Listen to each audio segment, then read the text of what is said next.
ನಮಸ್ಕಾರ. ನಿಖರಾ Bharat construction company ಲಿಮಿಟೆಡ್ನ ಮತ್ತೊಂದು ಪಾಡ್ಕಾಸ್ಟ್ಗೆ ನಿಮ್ಗೆಲ್ರಿಗೂ ಕೂಡ ಸ್ವಾಗತ. ಸ್ನೇಹಿತರೆ, ಎಲ್ರಿಗೂ ಕೂಡ ಈಗ ಒಂದು ಪ್ರಾಪರ್ಟಿನ ನಾವು ಖರೀದಿ ಮಾಡಿರ್ತೀವಿ, ಅಥವಾ ಫಾರ್ಮ್ ಹೌಸು, ವಿಲ್ಲಾನೋ ಯಾವುದಾದ್ರೂ ಒಂದನ್ನು ನಾವು ಖರೀದಿ ಮಾಡಿರ್ತೀವಿ. ಆದರೆ ಕೆಲವೊಂದಷ್ಟು ಜನರಿಗೆ ಇರುತ್ತೆ, ಸೊ ನಾನು ಸಿಟಿಯಲ್ಲಿರ್ತೀನಿ, ಸೊ ತಿಂಗಳಲ್ಲಿ 1-2 ಸತಿ ಹೋಗಿ ಬಂದಿರ್ತೀನಿ, ಅಥವಾ ವಾರದಲ್ಲಿ 1 ಸತಿ ಹೋಗ್ತೀನಿ. ಸೊ ಆಗ ನಾನೇನಾದರೂ ನನ್ನ ಒಂದು ಪ್ರಾಪರ್ಟಿನ ಬಾಡಿಗೆಗೆ ಕೊಡ್ಬೋದಾ, ಅಥವಾ ಅಲ್ಲಿ ಒಂದು ಏರಿಯಾ ಸರೌಂಡಿಂಗಲ್ಲಿ ಪ್ರಾಪರ್ಟಿ ವ್ಯಾಲ್ಯೂ ಯಾವ ರೀತಿಯಾಗಿ ಏರಿಕೆ ಆಗುತ್ತೆ, ಇಳಿಕೆ ಆಗುತ್ತೆ, ಅದು ನನಗೆ ಹೇಗೆ ಗೊತ್ತಾಗುತ್ತೆ? ಒಂದಷ್ಟು ವರ್ಷ ಆದಮೇಲೆ ನಾನು ಆ ಪ್ರಾಪರ್ಟಿನ ಸೇಲ್ ಮಾಡಬೇಕು ಅಂತಂದ್ರೆ ನನ್ನ ಒಂದು ಎಕ್ಸಿಟ್ ಸ್ಟ್ರಾಟಜಿ ಹೇಗಿರಬೇಕು ಅನ್ನುವಂಥ ಕನ್ಫ್ಯೂಷನ್ ಅಲ್ಲಿ ಇರ್ತಾರೆ. ಸೊ ನೀವು ಕೂಡ ಅದೇ ರೀತಿಯಾದಂಥ ಕನ್ಫ್ಯೂಷನ್ ಅಲ್ಲಿದ್ರೆ ಇವತ್ತಿನ ಈ ಒಂದು ಎಪಿಸೋಡ್ ನಲ್ಲಿ ನಿಮಗೆ ಕಂಪ್ಲೀಟ್ ಉತ್ತರ ಸಿಗುತ್ತೆ. ಸೊ ಅದ್ರ ಬಗ್ಗೆ ಸಾಕಷ್ಟು ಮಾಹಿತಿಯನ್ನ ನೀಡೋದಕ್ಕೆ ನಮ್ಮ ಜೊತೆಗೆ ಪಿ ಕೋದಂಡರಾಮ್ ಅವರಿದ್ದಾರೆ. ಸೊ ಮೊದಲನೇದಾಗಿ ಅವ್ರನ್ನ ವೆಲ್ಕಮ್ ಮಾಡೋಣ. ಸರ್ ನಮಸ್ತೆ. ಸರ್, ಈಗ ನಾನು ಇಷ್ಟಪಟ್ಟು ಒಂದು ಪ್ರಾಪರ್ಟಿನ ಖರೀದಿ ಮಾಡಿರ್ತೀನಿ, ಆದರೆ ಅದರಲ್ಲಿ ಒಂದಷ್ಟು ರಿಸ್ಕ್ ಫ್ಯಾಕ್ಟರ್ ಏನಾದರೂ ಬರುವಂಥ ಚಾನ್ಸಸ್ ಇರುತ್ತಾ ಸರ್? ಇದೆಯಾ, ಹೇಗೆ? ರಿಸ್ಕ್ ಅಂದರೆ ಪ್ರತಿಯೊಂದು ಇನ್ವೆಸ್ಟ್ಮೆಂಟಲ್ಲೂ ಹೌದು, there will be a risk factor. ಇದ್ದೇ ಇರುತ್ತೆ. Any investment for that matter has a risk factor. Okay.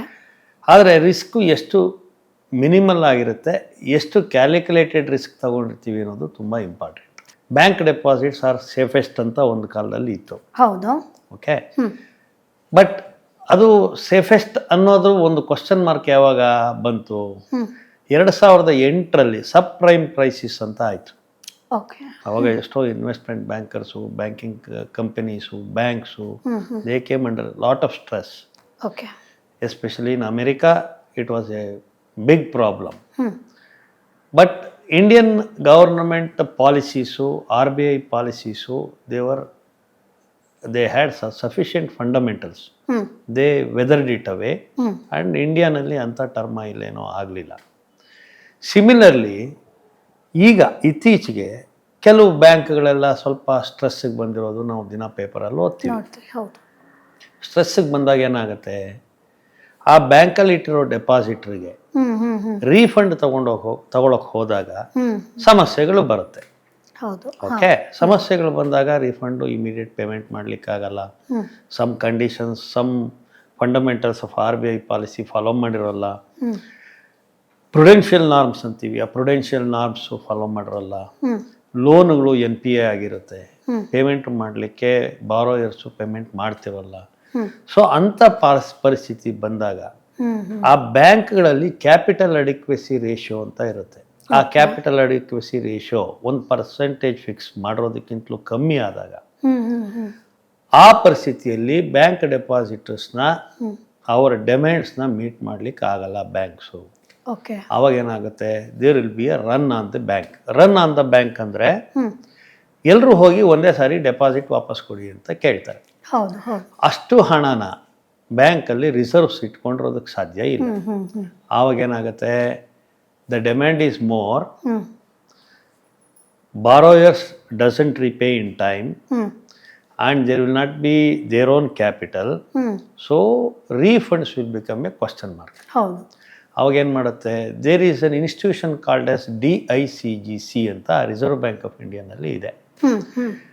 ಇಲ್ಲಿ ಏನು ಮಾಡ್ತಾರೆ, ಪ್ರತಿಯೊಂದು ಬ್ಯಾಂಕಲ್ಲೂ ಡೆಪಾಸಿಟರ್ಸು ಡೆಪಾಸಿಟ್ ಇಟ್ಟಿರೋ ಅಮೌಂಟ್ ಮೇಲೆ ಪ್ರತಿ ವರ್ಷ ಅದಕ್ಕೆ ಒಂದು ಇನ್ಶೂರೆನ್ಸ್ ಮಾಡಿ ಪ್ರೀಮಿಯಂ ಕಟ್ತಿರ್ತಾರೆ. ಯಾರಿಗೆ? Banks will do the insurance with DICGC, which is a part of the Reserve Bank of India. So ಅಲ್ಲಿ ಏನು ಮಾಡ್ತಾರೆ, they take the premium, they insure these banks, stating that up to 5 lakhs of a depositor wherever you have kept in a bank. Especially scheduled banks. Scheduled banks ಅಂದರೆ banks which are registered with reserve Bank of India. Scheduled banks ಅದಕ್ಕೆ ಒಂದು definition ಇದೆ. ಅದರಲ್ಲಿ register ಆಗಿದ್ದು ಈ insurance ಸ್ಕೀಮಲ್ಲಿ ಇರೋವಂತಹ ಬ್ಯಾಂಕ್ಗಳು ತೊಂದರೆಗೊಳಗಾದರೆ ಆವಾಗ ಏನು ಮಾಡ್ತಾರೆ, they will insure and assure the depositor, each depositor up to 5 lakhs of their investment. Say for example ನೀವು 10 lakhs ಇಟ್ಟಿದ್ದೀರಿ ನಿಮ್ಮ ಹೆಸರಲ್ಲಿ ಅಂತ ಇಟ್ಕೊಳ್ಳಿ. ಬ್ಯಾಂಕು ಗೆಟ್ಸ್ ಇಂಟು ಪ್ರಾಬ್ಲಮ್ ಅಂತ, any X bank Y bank ನಮ್ಗೆ ಗೊತ್ತಿಲ್ಲ ಯಾವ ಬ್ಯಾಂಕ್ ಆಗುತ್ತೆ ಏನಾಗುತ್ತೆ. ಅವಾಗ ಏನಾಗುತ್ತೆ, this DICGC will get into the system and say that we will protect you up to 5 lakhs and we will repay it. Okay, so 5 lakhs ಕೊಡ್ತಾರೆ. 10 ಲಕ್ಷದಲ್ಲಿ 5 ಲಕ್ಷ ನಿಮಗೆ ಬರಲ್ಲ, 5 ಲಕ್ಷ ಬರುತ್ತೆ. This is A risk factor. ನಾನು risk ಅಂತ ಕೇಳಿದ್ದಕ್ಕೆ ಇದು ಒಂದು risk even in fixed deposits which was not non earlier. Nobody had experienced earlier, but nowadays they are experiencing it. It's a fact. 2, if you go into mutual funds, if you go into share market, ಅವರು ದೊಡ್ಡದಾಗಿ advertisement ಹಾಕಿರ್ತಾರೆ ನೋಡಿದ್ದೀರಾ, market investments are subject to investments are subject to market risks ಅಂತ ದೊಡ್ಡ advertisement ಮಾಡಿ they say that this is the type of investment. So investment risk is very high. Okay. Those people who have long-term money, who can wait for longer years, and they don't have debts. Okay, they have covered up all their risk factors or minimum requirements, medical requirements. ಎಲ್ಲ cover ಮಾಡಿಕೊಂಡು extra money ಮಾತ್ರ invest ಮಾಡಿರೋರು share ಮಾರ್ಕೆಟಲ್ಲಿದ್ದು ಅವರಿಗೆ market ups and downs ಆದರೂ ತಲೆ ಕೆಡಿಸ್ಕೊಳ್ದಿರ ಅದರಲ್ಲೇ ಇರ್ತೀವಿ ಅನ್ನೋರಿಗೆ share market. This is our personal opinion. I don't have any other opinion. It's my personal opinion. So this is second factor. So ಅದರಲ್ಲೂ ರಿಸ್ಕ್ ಇದೆ. So same way gold is also subject to market conditions, international market ಏನಾದರೆ ಅದು. Now coming to real estate, there is a definite risk. ಆದರೆ risk is minimal. ಇಲ್ಲಿ normal ಆಗಿ investment ಮಾಡಿದ್ಮೇಲೆ I told you in the last episode that land is not elastic. It is not elastic. It has A limited quantity and ಅದನ್ನೇ use ಮಾಡಬೇಕು. ನೀವು commercial ಪರ್ಪಸ್ಗಾದರೂ ಅದನ್ನೇ use ಮಾಡಬೇಕು, residential ಪರ್ಪಸ್ಗೂ ಅದನ್ನೇ use ಮಾಡಬೇಕು, ಇಂಡಸ್ಟ್ರಿಗೂ ಅದನ್ನೇ ಯೂಸ್ ಮಾಡಬೇಕು. ಹೌದಾ? ಸೊ ಲ್ಯಾಂಡ್ನ ನೀವು ಎಲ್ಲೂ ಕ್ರಿಯೇಟ್ ಮಾಡೋಕ್ಕಾಗಲ್ಲ. ಈಗೊಂದು ಮ್ಯಾನುಫ್ಯಾಕ್ಚರ್ ಮಾಡಿ ನಾವು ಒಂದು ಅಷ್ಟು ಲ್ಯಾಂಡ್ನ ಬಿಟ್ಬಿಡ್ತೀವಿ ಫೀಲ್ಡಿಗೆ ಅಂತ ಹೇಳೋಕ್ಕಾಗಲ್ಲ. It is not possible. So land has got a definite asset value where risk of downward risk is minimal. So ಹಾಗಾದರೆ appreciation is the only way. Appreciation ಆಗುತ್ತೆ. ಅಪ್ರಿಸಿಯೇಷನ್ ಎಷ್ಟಾಗುತ್ತೆ, ಎಷ್ಟು ಸ್ಪೀಡ್ ಆಗುತ್ತೆ ಅನ್ನೋದು ಡಿಪೆಂಡ್ಸ್ ಆನ್ ಅವರ್ ಏನು location, price, ಆಮೇಲೆ the brand and the company, the legal factors and market conditions ಇವೆಲ್ಲ ಸೇರಿಕೊಂಡು ಅದು ಎಷ್ಟು ಅಪ್ರಿಷಿಯೇಟ್ ಆಗುತ್ತೆ ಅನ್ನೋದು ಜಡ್ಜ್ಮೆಂಟ್ ಆಗುತ್ತೆ. ನಾರ್ಮಲಿ ಇಂಡಿಯನ್ ಮಾರ್ಕೆಟಲ್ಲಿ 10 to 11% every year they predict. ಅಂದರೆ ಅಪ್ವರ್ಡ್ ಸೈಕಲಲ್ಲಿ ಇದು ಎಕ್ಸ್ಪೆಕ್ಟ್ ಮಾಡ್ತಾರೆ. ಕೆಲವು ಸಾರಿ it will come into plateau. That is where the risk, the market will not improve much. ಆಗಲೂ ಕೂಡ 6% ಅಪ್ರಿಸಿಯೇಷನ್ ಆಗುತ್ತೆ ಅನ್ನೋದು ಹಿಸ್ಟಾರಿಕಲ್ ಎವಿಡೆನ್ಸ್ ಇದೆ. ಓಕೆ, ಬಟ್ ಈಗ ಸರ್ ನಾನು ಸರಿ ಕ್ಯಾಲ್ಕುಲೇಟೆಡ್ ರಿಸ್ಕ್ ತಗೊಂಡು ಒಂದು ಫಾರ್ಮ್ ಹೌಸ್ನ ಪರ್ಚೇಸ್ ಮಾಡ್ತೀನಿ, ಸೊ ಎಲ್ಲವೂ ಆಗುತ್ತೆ. ಬಟ್ ನನಗೀಗ ಏನಪ್ಪ ಅಂತಂದರೆ ನಾನು ಸಿಟಿಲಿ ಇರ್ತೀನಿ, ವಾರದಲ್ಲಿ 1-2 ಸತಿನೋ ಅಥವಾ ತಿಂಗಳಲ್ಲಿ 1-2 ಸತಿ ಬಂದು ಹೋಗ್ತೀನಿ. ನನಗೇನಾದರೂ ಬೇರೆ ಸೊಲ್ಯೂಷನ್ ಇದೆಯಾ ಸರ್? ಆಗ ಈಗ ನೀವು ಕೇಳ್ತಿರೋ ಪಾಯಿಂಟು, ಲ್ಯಾಂಡಲ್ಲಿ ಇನ್ವೆಸ್ಟ್ಮೆಂಟ್ ಮಾಡಿದ್ಮೇಲೆ ಮನೆ ಕಟ್ಟಿ ಆ ಮನೆನ ನಾನು ಯೂಸ್ ಮಾಡಿಕೊಂಡು afterwards I will whether I have a option to rent it out. Correct, ಹೌದು. Definitely there is an option to rent it out provided you tie up with some organisation which takes care of maintenance and give you some rental factors. ನೀವು ಅದನ್ನು identify ಮಾಡಿ ಅದಕ್ಕೆ ನೀವು ಪೂರಕವಾಗಿರೋ ಕೆಲಸ ಮಾಡಿದ್ರೆ ಒಂದು agreement, separate agreement you have to enter, ಒಂದು rental agreement ಆ ಥರ ಮಾಡಿ ಕೊಟ್ಟಾಗ ನಿಮ್ಮ ಪರವಾಗಿ ಅವರು ಅದನ್ನು ರೆಂಟಿಗೆ ಕೊಡಲಿಕ್ಕೆ ಒಂದು ವ್ಯವಸ್ಥೆ ಮಾಡಲಿಕ್ಕೆ ಆಗುತ್ತೆ. It is legally possible. But economically whether it is possible ಅನ್ನೋದು it depends on the area, project that you are looking, the flow of customers in to that particular area, ಅದು ಡಿಪೆಂಡ್ ಆಗುತ್ತೆ. ನಿಮ್ಮ ನೆಟ್ವರ್ಕ್ ಅಲ್ಲಿ ಇರೋರಿಗೆ ಕೂಡ ನೀವು refer ಮಾಡಿ ಅವ್ರನ್ನ ಕಳಿಸ್ಕೊಡ್ಬೋದು. ಅರ್ಥ ಆಯ್ತಲ್ಲ? ಆಗ ಕೂಡ ನಿಮಗೆ ಬಿಸ್ನೆಸ್ ಆಗುತ್ತೆ. That you may tie up and give it like daily rentals ಕೊಡ್ಬೋದು, ಮಂತ್ಲಿ ರೆಂಟಲ್ಸ್ ಕೊಡ್ಬೋದು. ಆ ಥರ ಆಪ್ಷನ್ಸ್ ನೀವು ಕ್ರಿಯೇಟ್ ಮಾಡಿಕೊಂಡು ಮಾಡ್ಬೋದು. ಎಲ್ಲಿ flow of population is high, where tourism is high, okay, ಅಂತ ಕಡೆ ಈ ಆಪ್ಷನ್ಸ್ ತುಂಬಾ ಚೆನ್ನಾಗಿ ಇಂಪ್ಲಿಮೆಂಟ್ ಮಾಡ್ಲಿಕ್ಕೆ ಆಗುತ್ತೆ. ಅದು depends on year to year basis where what type of legal agreement you get into and with whom you are getting into is going to be decided.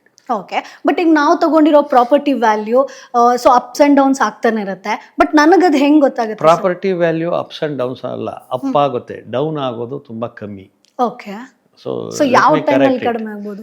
Normal ಆಗಿ ನೀವು ಒಂದು 5 lakhs ಕೊಟ್ಟು 6 lakhs ಕೊಟ್ಟು ಒಂದು property ತಗೊಂಡಿರ್ತೀರಿ ಅಂತ ಇಟ್ಕೊಳ್ಳಿ. Okay, ಹಾ, ಇದು ನೀವು ಸೇಲ್ ಮಾಡೋಕೆ ಪ್ಲಾನ್ ಮಾಡಿ ಸೇಲ್ ಮಾಡ್ಲಿಕ್ಕೆ ಹೋದಾಗ ಮಾತ್ರ ನಿಮಗೆ ಇದು ಎಷ್ಟು ಅಪ್ರಿಷಿಯೇಟ್ ಆಗಿದೆ ಅನ್ನೋದು ಗೊತ್ತಾಗುತ್ತೆ. ಓಕೆ, ಅಲ್ಲಿವರೆಗೂ ನಿಮಗೆ ಗೊತ್ತಾಗಲ್ಲ. Market conditions it depends on area to area. ಇದಕ್ಕೆ ಬೆಸ್ಟ್ ಗೈಡೆನ್ಸ್ ವ್ಯಾಲ್ಯೂ ಅಂತ ಫಿಕ್ಸ್ ಮಾಡ್ತಾರೆ, ಗೌರ್ಮೆಂಟೇ ಫಿಕ್ಸ್ ಮಾಡುತ್ತೆ.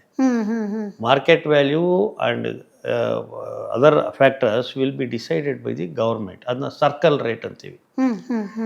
Government from time to time they will fix up, this is the guidance value, this is the market value, at this rate you have to register your properties ಅಂತ review ಮಾಡ್ತಾನೆ ಇರುತ್ತೆ. Okay, okay. So ಮಿಕ್ಕಿದ್ದೆಲ್ಲಾನು depends on the demand and supply of buyer and seller. If there are more sellers and less buyers, the appreciation is low. Okay.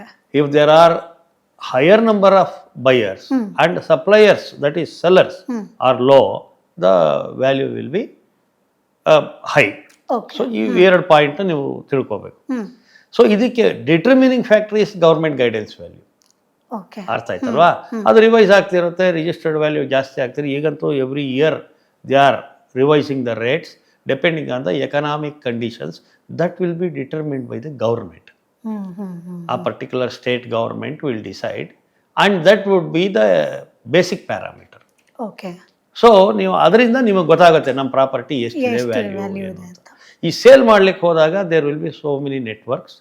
ನೀವು advertisement ಮಾಡಿ, ನೀವು ಎಷ್ಟು ಅಪ್ರಿಸಿಯೇಷನ್ಗೆ ನೀವು sale ಮಾಡಬೇಕು ಅಂತ ಡಿಟರ್ಮಿನ್ ಮಾಡಿ, ಆ ಪ್ಲಾಟು ನೀವು ಮೇಂಟೈನ್ ಮಾಡಿದರೆ, the buyer if he shows that interest, then you may get higher price also.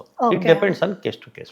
Okay, but ಈಗ ನೀವು ಸೇಲ್ ಅಂತ ಬಂದಾಗ ಇನ್ನೊಂದು ಕ್ವಶನ್ ನನಗೆ ನೆನಪಾಯಿತು ಸರ್. ಈಗ ಫಾರ್ ಎಕ್ಸಾಂಪಲ್ ನಾನು ಒಂದಷ್ಟು ವರ್ಷಗಳಾದಮೇಲೆ ಸೊ ಪ್ರಾಪರ್ಟಿ ಆಗಿರ್ಬೋದು ಅಥವಾ ಸೈಟ್ ಆಗಿರ್ಬೋದು, ಫಾರ್ಮ್ ಹೌಸ್ ಆಗಿರ್ಬೋದು, ಸೇಲ್ ಮಾಡಬೇಕು ಅಂತ ಅನ್ಕೊಳ್ತೀನಿ. ಆಗ ನನ್ನ ಎಕ್ಸಿಟ್ ಸ್ಟ್ರಾಟಜಿ ಹೇಗಿರ್ಬೇಕು ಸರ್? ಎಕ್ಸಿಟ್ ಸ್ಟ್ರಾಟಜಿ ಇಷ್ಟೇಮ್ಮ, ಇಷ್ಟು ಸಿಂಪಲ್ ಅದು.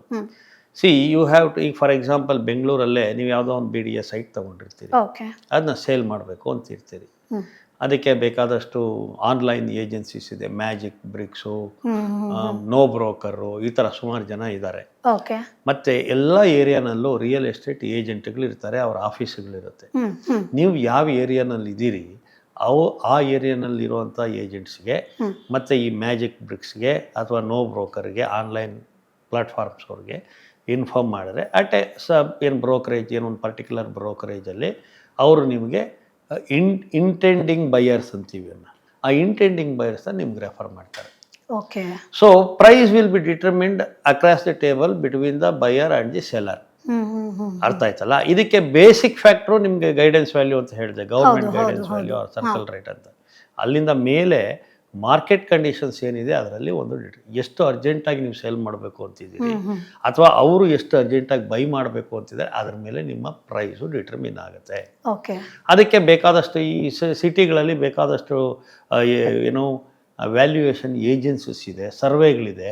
ಅವರು ಆಗ ಫ್ರೀಕ್ವೆಂಟಾಗಿ ಫಾರ್ ಎಕ್ಸಾಂಪಲ್ ಕೋರಮಂಗಲ ರೇಟಲ್ಲಿ ಇದರಲ್ಲಿ ಏರಿಯಾನಲ್ಲಿ ಇಷ್ಟಿದೆ ಮಾರ್ಕೆಟ್ ವ್ಯಾಲ್ಯೂ, ಜಯನಗರದಲ್ಲಿ ಇಷ್ಟಿದೆ ಅಂತ ಅಡ್ವರ್ಟೈಸ್ಮೆಂಟ್ ಮಾಡ್ತಿದ್ರೆ ಅದೊಂದು ಬೇಸಿಕ್ ಇನ್ಫಾರ್ಮೇಷನ್ ನಿಮ್ಗೆ ಸಿಗುತ್ತೆ. Similar way if you go to tier 2, tier 3 cities where we are, ಅಲ್ಲಿ ಕೂಡ ಇದೇ ನೆಟ್ವರ್ಕ್ ವರ್ಕ್ ಆಗ್ತಾ ಇರುತ್ತೆ, ಅಲ್ಲಿ ಲೋಕಲಲ್ಲಿ ನಡೀತಾ ಇರುತ್ತೆ. ಅರ್ಥ ಆಯ್ತಲ್ಲ? ಇದಲ್ಲದೆ ನಮ್ಮ ನಿಖರ ಗ್ರೂಪಲ್ಲಿ ಒಂದು ಹೆಲ್ಪ್ ಡೆಸ್ಕ್ ಅಂತಿದೆ. ಸೊ ನಮ್ಮಲ್ಲಿ ಒಂದು ನಮ್ಮದೇ ಆದ ಒಂದು ಬೈಯರ್ಸು ಸೆಲ್ಲರ್ಸು ಒಂದು ಸರ್ಕಲ್ ಇರುತ್ತೆ. ನಾವು ಎಷ್ಟೋ ಜನಕ್ಕೆ ರಿಜಿಸ್ಟರ್ ಮಾಡಿಕೊಟ್ಟಿರ್ತೀವಿ, ಅದರಲ್ಲಿ ಎಷ್ಟೋ ಜನ ಸೆಲ್ ಮಾಡಬೇಕು ಅಂತ ಇರ್ತಾರೆ, ಮತ್ತು ಎಷ್ಟೋ ಜನ ಆ ಏರಿಯಾನಲ್ಲಿ ಬೈ ಮಾಡಬೇಕು ಅನ್ನೋರು ಇರ್ತಾರೆ. ನಮ್ಮ ಹತ್ರ ರೆಫರೆನ್ಸಿಗೆ ಬಂದಾಗ ನಿಮ್ಮ ಹತ್ರ ಹೆಲ್ಪ್ ಡೆಸ್ಕಲ್ಲಿ ನಿಮ್ಮ ಸೆಲ್ಲಿಂಗ್ ಇಂಟೆಂಡಿಂಗ್ ಪ್ರೈಸ್ನ ನಾವು ತಿಳ್ಕೊಂಡು ಆ ಡೀಟೇಲ್ಸ್ನ we will forward it to the buyer with your mobile number. So ಅವ್ರೇನು ಮಾಡ್ತಾರೆ, ಅವರಿಗೆ ಆ ಪ್ಲಾಟು ಇಂಟ್ರೆಸ್ಟೆಡ್ ಇದ್ದರೆ ಅವ್ರ ಪ್ಲಾಟ್ ನೋಡಿಕೊಂಡು ನಿಮಗೆ ಕಾಲ್ ಮಾಡ್ತಾರೆ. You can negotiate and come to a particular price. So you can register the property to them and they will part their money to you to your account. This is how this system works. Okay, so ಇದು best ಅನ್ಕೋತೀನಿ. So complete best ಅಂತಂತಂದರೆ ನೋಡಿ, ಎಲ್ಲನೂ ಒಂದು ಏನು depending on the market condition, Correct. dependent on relevant factors, dependent on time and your luck. So thank you so much sir. ಸಾಕಷ್ಟು in detail ಆಗಿ ಇವತ್ತಿನ ಎಪಿಸೋಡಲ್ಲಿ ಇನ್ಫಾರ್ಮೇಷನನ್ನು ಕೊಟ್ರಿ. ಸೊ ಇನ್ಫಾರ್ಮೇಷನ್ ಸಾಕಷ್ಟು ವ್ಯೂವರ್ಸಿಗೆ ಹೆಲ್ಪ್ಫುಲ್ ಆಗಿರುತ್ತೆ ಅಂತ ಅನ್ಕೊಳ್ತೀನಿ. Thank you sir. Thank you. So ನೋಡಿದ್ರಲ್ವಾ ಸ್ನೇಹಿತರೆ, ಸೊ ಯಾವ ರೀತಿಯಾಗಿ ನಿಮ್ಮ ಒಂದು ಕನಸಿನ ಮನೆಯನ್ನ ಯಾವ ರೀತಿಯಾಗಿ ಪ್ಲಾನ್ ಮಾಡ್ಕೊಳ್ಬೇಕು, ಏನೆಲ್ಲ ರಿಸ್ಕ್ ಫ್ಯಾಕ್ಟರ್ಗಳು ಬರುತ್ತೆ, ಇನ್ ಕೇಸ್ ನೀವು ಆ ಮನೆಯಲ್ಲಿ ಇಲ್ಲ ಅಂತಂದ್ರೂ ಕೂಡ ಅಥವಾ ಫಾರ್ಮ್ ಹೌಸಲ್ಲಿ ಇಲ್ಲ ಅಂತಂದ್ರೂ ಕೂಡ ಬಾಡಿಗೆ ರೂಪದಲ್ಲಿ ನೀವು ಯಾವ ರೀತಿಯಾಗಿ ವೆಲ್ತನ್ನ ಜನರೇಟ್ ಮಾಡ್ಕೊಳ್ಬೋದು. ಸೊ ಆ ಒಂದು ಪ್ರಾಪರ್ಟಿ ವ್ಯಾಲ್ಯೂ ನಿಮಗೆ ಹೇಗೆ ಗೊತ್ತಾಗುತ್ತೆ, ಸೊ ಪ್ರಾಪರ್ಟಿಯನ್ನ ಸೇಲ್ ಮಾಡಬೇಕು ಅಂತಂದ್ರೆ ನಿಮ್ಮ ಒಂದು ಎಕ್ಸಿಟ್ ಸ್ಟ್ರಾಟಜಿ ಯಾವ ರೀತಿಯಾಗಿ ಇರಬೇಕು ಅನ್ನೋದ್ರ ಬಗ್ಗೆ ಸಾಕಷ್ಟು ಮಾಹಿತಿಯನ್ನ ಈ ವಿಡಿಯೋದಲ್ಲಿ ನಿಮಗೆ ತಿಳಿಸ್ಕೊಟ್ರು. ಇನ್ ಕೇಸ್ ನಿಮ್ಗೆ ಏನೇ ಡೌಟ್ ಇದ್ರು ಅಂತಂದ್ರೂ ಕೂಡ ಅಥವಾ ಬೇರೆ ಯಾವುದಾದ್ರೂ ಇನ್ಫಾರ್ಮೇಶನ್ ಬೇಕು ಅಂತಂದ್ರೂ ಕೂಡ ನೀವು ಕಮೆಂಟ್ ಬಾಕ್ಸ್ ಅಲ್ಲಿ ತಪ್ಪದೇ ತಿಳಿಸಬಹುದು. ಈ ರೀತಿಯಾದಂತಹ ಬೇರೆ ಬೇರೆ ಫೀಲ್ಡ್ ಬಗ್ಗೆ ನಾವು ಇನ್ನಷ್ಟು ಎಪಿಸೋಡ್ಗಳಲ್ಲಿ ಚರ್ಚೆ ಮಾಡ್ತೀವಿ. ಸೊ ನಿಮಗೂ ಕೂಡ ನಿಮ್ಮ ಕನಸಿನ ಮನೆಯನ್ನ ನನಸು ಮಾಡ್ಕೊಳ್ಬೇಕು ಅನ್ನುವಂಥದ್ದಿದ್ರೆ ಸೊ ಈಗಲೇ ಕಾಂಟ್ಯಾಕ್ಟ್ ನಂಬರ್ ಡಿಸ್ಪ್ಲೇ ಆಗ್ತಾ ಇದೆ. ಸೊ ನಮ್ಮ ಒಂದು ನಿಖರಾ ಗ್ರೂಪ್ ನ ನೀವು ಕಾಂಟ್ಯಾಕ್ಟ್ ಮಾಡ್ಕೊಳ್ಬಹುದು. ನಿಮ್ಮ ಕನಸಿನ ಮನೆಯನ್ನ ಇವತ್ತೇ ಫುಲ್ಫಿಲ್ ಮಾಡ್ಕೊಳ್ಬಹುದು. ಮುಂದಿನ ಎಪಿಸೋಡ್ ಅಲ್ಲಿ ಮತ್ತೆ ನಿಮ್ಮನ್ನ ಭೇಟಿ ಆಗ್ತೀನಿ. ಅಲ್ಲಿವರೆಗೂ ಧನ್ಯವಾದಗಳು. ನಾನೊಬ್ಬ ಸಾಮಾನ್ಯ. ನಮ್ಮ ತಂದೆ ಆಗಾಗ ಹೇಳ್ತಾ ಇದ್ರು, ನೆಮ್ಮದಿ ಅನ್ನೋದು ಎಲ್ಲೋ ಹುಡುಕೋದಲ್ಲ, ನಮ್ಮೊಳಗಿರೋವಂಥದ್ದು ಅಂತ. ಆಗ ಆ ಮಾತಿನ ಬೆಲೆ ಗೊತ್ತಿರಲಿಲ್ಲ. ಗೊತ್ತಿದ್ದು ನೆಮ್ಮದಿನ ಹುಡುಕ್ತಾ ಹೋದೆ. ಚೆನ್ನಾಗಿ ಓದ್ದೆ, ಒಳ್ಳೆ ಕೆಲಸ, ಹೆಂಡತಿ, ಮಕ್ಕಳು, ಬ್ಯುಸಿ ಲೈಫು. ಮತ್ತೇನೋ ಕೊರತೆ. ನೆಮ್ಮದಿ ಹುಡುಕುವ ಮನಸ್ಸುಗಳಿಗೆ ನಿಖರ ಭಾರತ್ ಕನ್ಸ್ಟ್ರಕ್ಷನ್ ಕಂಪನಿ ಲಿಮಿಟೆಡ್